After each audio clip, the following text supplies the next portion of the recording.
En medio de una cálida tarde en Galilea, una multitud enorme se había reunido para escuchar a Jesús hablar. Miles de personas de los pueblos cercanos habían acudido al llamado, ansiosas por escuchar sus enseñanzas y maravillarse con los milagros que realizaba. Hombres, mujeres y niños estaban sentados en la ladera de una colina, mientras el sol comenzaba a descender en el horizonte. Pero a medida que las horas pasaban, se hizo evidente que la gente tenía hambre y no había suficiente comida para alimentar a todos. Los discípulos de Jesús estaban preocupados. Felipe, uno de ellos, le dijo: ¿De dónde compraremos pan para que coman estos? Calculando en su mente, Felipe añadió que ni siquiera 200 denarios serían suficientes para comprar pan para una multitud tan grande. Jesús, que ya sabía lo que iba a hacer, sonrió con serenidad. Entonces, Andrés, el hermano de Pedro, se acercó y le dijo: Aquí hay un muchacho que tiene 5 panes de cebada y 2 peces, pero, ¿qué es esto para tanta gente? La multitud era vasta, y la pequeña cantidad de comida parecía ridícula frente a la necesidad. Jesús, sin mostrar la más mínima preocupación, pidió a la gente que se sentara en grupos en la hierba. Había alrededor de 5.000 hombres, sin contar a las mujeres y los niños. Cuando todos estuvieron acomodados, Jesús tomó los 5 panes y los 2 peces. Miró al cielo y dio gracias a Dios. Luego, partió los panes y los peces y comenzó a repartirlos entre los discípulos para que los distribuyeran a la multitud. Al principio, los discípulos miraron con asombro. ¿Cómo podrían esos pocos panes y peces alimentar a tanta gente? Pero entonces, a medida que repartían la comida, algo milagroso sucedió. Los panes y los peces no se acababan. Cada vez que daban un trozo, parecía como si hubiera más. Pasaron de grupo en grupo, llenando manos y cestas con una cantidad interminable de comida. El asombro de los discípulos crecía con cada paso. ¿Cómo era posible? Aquellos que recibían la comida comían con gratitud, sin darse cuenta de que estaban siendo testigos de un milagro. La comida continuó fluyendo hasta que todos hubieron comido, y no solo habían recibido una pequeña ración, sino que estaban completamente saciados. Las risas y conversaciones comenzaron a llenar el aire mientras las personas se recostaban, satisfechas. Jesús, que observaba la escena con calma, les pidió a sus discípulos que recogieran los pedazos que sobraban para que nada se perdiera. Los discípulos recorrieron el campo, recogiendo las sobras, y para su asombro, llenaron 12 cestas grandes. El milagro de la multiplicación de los panes y los peces no solo alimentó físicamente a la multitud, sino que también alimentó su fe. Para muchos, fue la prueba definitiva del poder y la compasión de Jesús. Algunos comenzaron a murmurar entre sí, diciendo que Jesús era, sin duda, el profeta que había de venir al mundo. Pero Jesús, consciente de que la gente deseaba coronarlo rey después de este milagro, se retiró solo a la montaña para orar, buscando la voluntad de su Padre Celestial. A lo largo de los días siguientes, la noticia del milagro se extendió rápidamente por toda la región. Los aldeanos hablaban del poder de Jesús, de cómo había saciado el hambre de miles con tan solo 5 panes y 2 peces. Algunos de los que estuvieron presentes comenzaron a seguirlo con mayor fervor, convencidos de que él era el Mesías. Otros, todavía incrédulos, buscaban más pruebas, más señales. La multiplicación de los panes y los peces no solo fue un milagro de provisión, sino también una lección sobre la abundancia de Dios. Incluso en medio de la escasez, Jesús mostró que, con fe y gratitud, lo poco puede convertirse en mucho. Para aquellos que fueron testigos del milagro, el día quedó grabado para siempre en sus corazones, recordándoles que, en las manos de Jesús, incluso lo más pequeño puede hacer grandes maravillas. En la pequeña ciudad de Cafarnaúm, Jesús se encontraba enseñando en una casa abarrotada de gente. Había viajado por toda Galilea, realizando milagros y predicando el reino de Dios, y dondequiera que iba, grandes multitudes se congregaban para escucharlo. Ese día, la casa estaba tan llena que no cabía ni una sola persona más. Afuera, la gente se agolpaba en las ventanas y puertas, intentando escuchar las palabras de Jesús. Sin embargo, un grupo de amigos tenía una misión aún más urgente: llevar a su amigo paralítico ante el sanador. El hombre paralítico había estado postrado en su cama durante años. Sus amigos, al oír sobre los milagros de Jesús, estaban decididos a llevarlo ante él con la esperanza de que lo curara. Pero al llegar a la casa, vieron que era imposible entrar debido a la multitud. Sin desanimarse, idearon un plan audaz. Subieron al tejado de la casa, cargando a su amigo sobre una camilla, y comenzaron a desmontar parte del techo.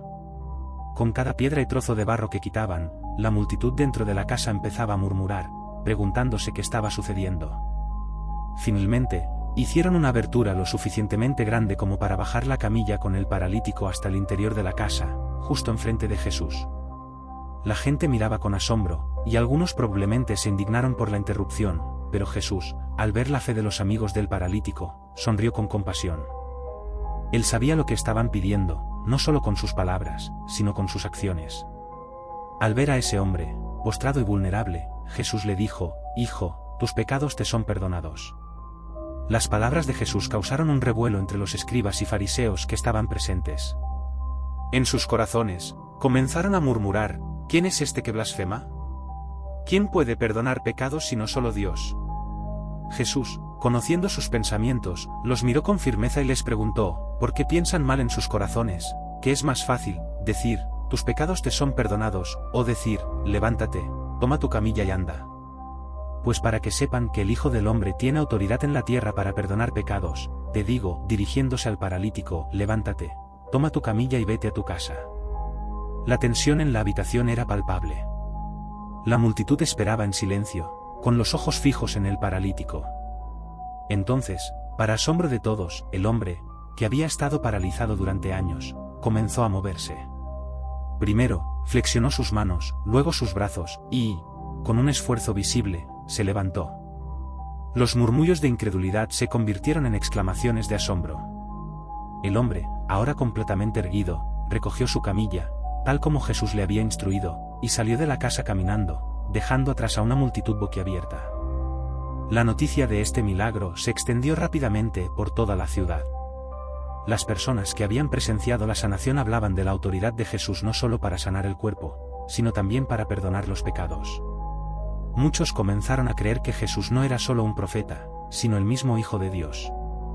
Los escribas y fariseos, por otro lado, se vieron obligados a confrontar la realidad del poder de Jesús, aunque muchos de ellos continuaron dudando. El hombre sanado, por su parte, regresó a su casa, caminando por primera vez en años.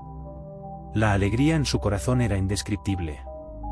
Para él y sus amigos, el milagro fue la respuesta a sus oraciones, una muestra tangible del amor y la misericordia de Dios. A partir de ese día, el paralítico curado se convirtió en un testimonio viviente del poder de la fe y de la capacidad de Jesús para transformar incluso las situaciones más desesperadas. En los días siguientes, la multitud en torno a Jesús solo creció. Personas de todas partes venían a buscar sanación, a escuchar sus enseñanzas y a ver con sus propios ojos al hombre que podía sanar cuerpos y almas. Y en cada milagro, como el del paralítico, Jesús no solo sanaba, sino que mostraba al mundo la profundidad de su amor y su autoridad divina. Saulo de Tarso, un ferviente fariseo, era conocido por su fervor en la persecución de los seguidores de Jesús. Para él, los cristianos representaban una amenaza a las tradiciones y leyes judías, y estaba dispuesto a hacer todo lo posible por erradicar lo que él consideraba una herejía. Saulo participó activamente en la persecución de los cristianos, y su reputación era temida entre los creyentes. Había presenciado, y posiblemente aprobado, el martirio de Esteban, el primer mártir cristiano, y ahora se dirigía a Damasco con cartas de las autoridades religiosas, para arrestar a cualquier cristiano que encontrara. Con determinación en su corazón, Saulo viajaba por el camino de Damasco junto con un grupo de compañeros. El sol brillaba intensamente en el cielo, y el calor del desierto era sofocante. Mientras se acercaban a la ciudad, Saulo ya estaba pensando en su misión, anticipando la captura de muchos cristianos. Sin embargo, de repente, una luz cegadora más brillante que el sol lo envolvió. Saulo cayó al suelo, incapaz de soportar la intensidad de aquella luz. Mientras yacía en el polvo, escuchó una voz poderosa que decía: «Saulo, Saulo, ¿por qué me persigues?». Confundido y aterrorizado, Saulo preguntó: «¿Quién eres, Señor?». La voz respondió: «Yo soy Jesús, a quien tú persigues. Levántate, entra en la ciudad, y se te dirá lo que debes hacer». Los hombres que viajaban con Saulo también quedaron asombrados, ya que oyeron la voz pero no vieron a nadie. Cuando la luz desapareció, Saulo intentó levantarse, pero pronto se dio cuenta de que había quedado ciego. La luz que había visto lo dejó completamente incapaz de ver. Sus compañeros, desconcertados, lo tomaron de la mano y lo condujeron a Damasco. Durante 3 días, Saulo permaneció ciego, sin comer ni beber. Estaba sumido en la oscuridad, no solo física, sino también espiritual. Todo lo que había creído y defendido hasta ese momento estaba siendo sacudido. En su soledad, comenzó a orar y a buscar respuestas. Mientras tanto, en Damasco, Jesús se apareció en una visión a un discípulo llamado Ananías, ordenándole que fuera a la casa donde Saulo se hospedaba. Ananías, al principio, estaba reacio. Sabía bien quién era Saulo y todo el daño que había causado a los cristianos. Señor, dijo, he oído de muchos acerca de este hombre, de cuántos males ha hecho a tus santos en Jerusalén. Pero Jesús le respondió, ve, porque este hombre es un instrumento escogido por mí para llevar mi nombre ante las naciones, los reyes y los hijos de Israel. Yo le mostraré cuánto debe sufrir por mi nombre. Con estas palabras, Ananías, lleno de fe, fue a buscar a Saulo. Al llegar, Ananías impuso sus manos sobre Saulo y le dijo, hermano Saulo, el Señor Jesús, que se te apareció en el camino, me ha enviado para que recobres la vista y seas lleno del Espíritu Santo. En ese mismo instante, algo como escamas cayó de los ojos de Saulo, y pudo ver de nuevo. Fue un momento de liberación, no solo de su ceguera física, sino de la oscuridad espiritual que había estado gobernando su vida. Inmediatamente, Saulo se levantó y fue bautizado. A partir de ese momento, Saulo se convirtió en un ferviente seguidor de Jesús. Cambió su nombre a Pablo y comenzó a predicar el Evangelio con la misma pasión con la que antes había perseguido a los cristianos. Su conversión fue un testimonio poderoso del poder transformador de Dios. La noticia de la conversión de Pablo se extendió rápidamente entre los creyentes, muchos de los cuales al principio desconfiaban de él. Pero con el tiempo, su fervor y dedicación al Evangelio convencieron a todos de la autenticidad de su fe.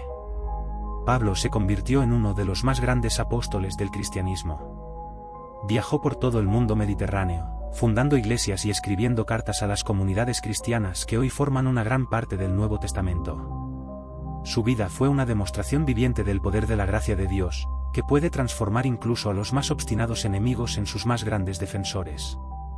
La historia de la conversión de Pablo continúa inspirando a millones de personas en todo el mundo.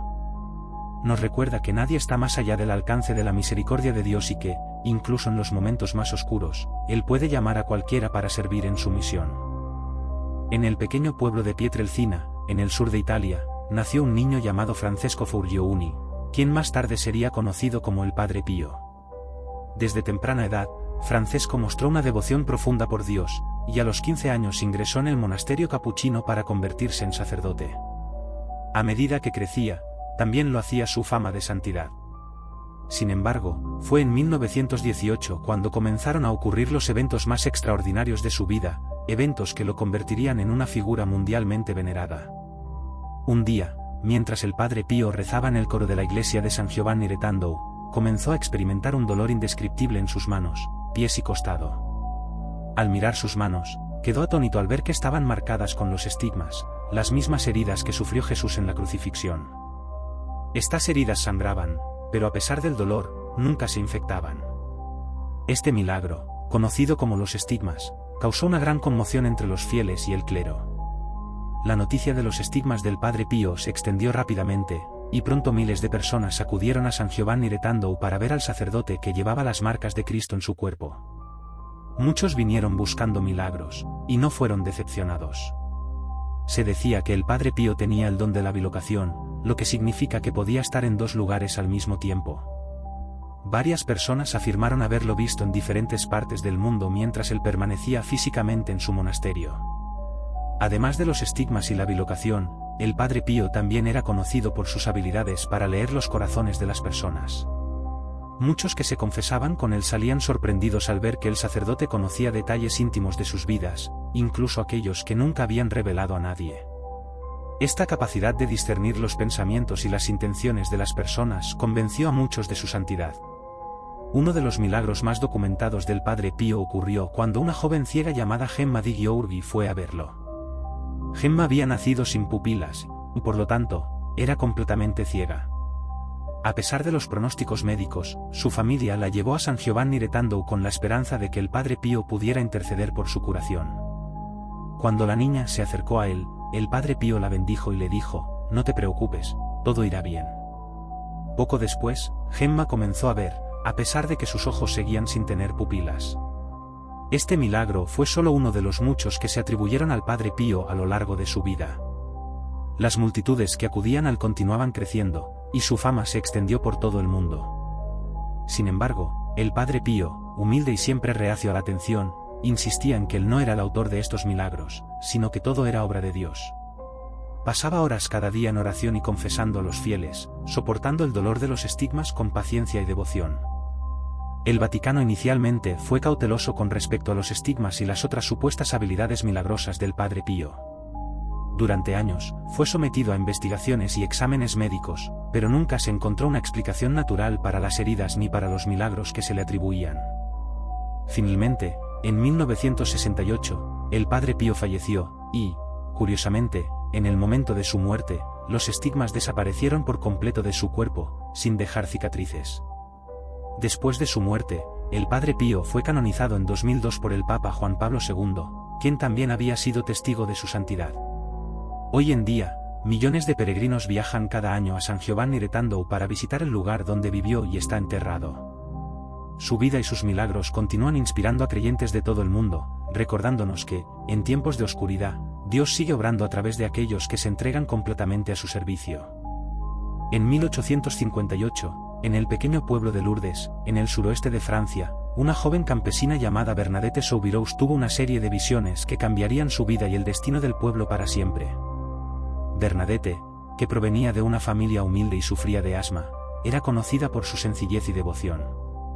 Un frío día de invierno, mientras recogía leña con su hermana y una amiga cerca de la gruta de Mseviel, Bernadette vio una figura luminosa en el interior de la cueva. La figura era una mujer joven, vestida de blanco, con un velo también blanco y una cinta azul alrededor de la cintura. Tenía rosas doradas en los pies y sostenía un rosario en sus manos. Bernadette, asombrada, cayó de rodillas y comenzó a rezar. La visión no habló en ese momento, pero sonrió a la niña antes de desaparecer. Bernadette regresó al lugar en varias ocasiones, y en una de las apariciones, la figura finalmente habló y se identificó como la Inmaculada Concepción. La noticia de las visiones de Bernadette se extendió rápidamente por Lourdes y las aldeas circundantes. Mientras algunos creían que la niña había tenido una experiencia divina, otros eran escépticos y la ridiculizaban. La iglesia local también fue cautelosa al principio, ya que muchas personas afirmaban tener visiones, pero pocas resultaban ser genuinas. Sin embargo, Bernadette permaneció firme en su testimonio, a pesar de las burlas y los interrogatorios. Una de las visiones más notables fue cuando la Virgen María le dijo a Bernadette que cavara en el suelo de la gruta. Al principio, Bernadette no entendía por qué debía hacerlo, pero obedeció. Mientras cavaba, surgió un pequeño arroyo de agua que comenzó a fluir de la tierra. Al principio, el agua era turbia, pero pronto se aclaró. Pronto se descubrió que el agua de la fuente tenía propiedades curativas.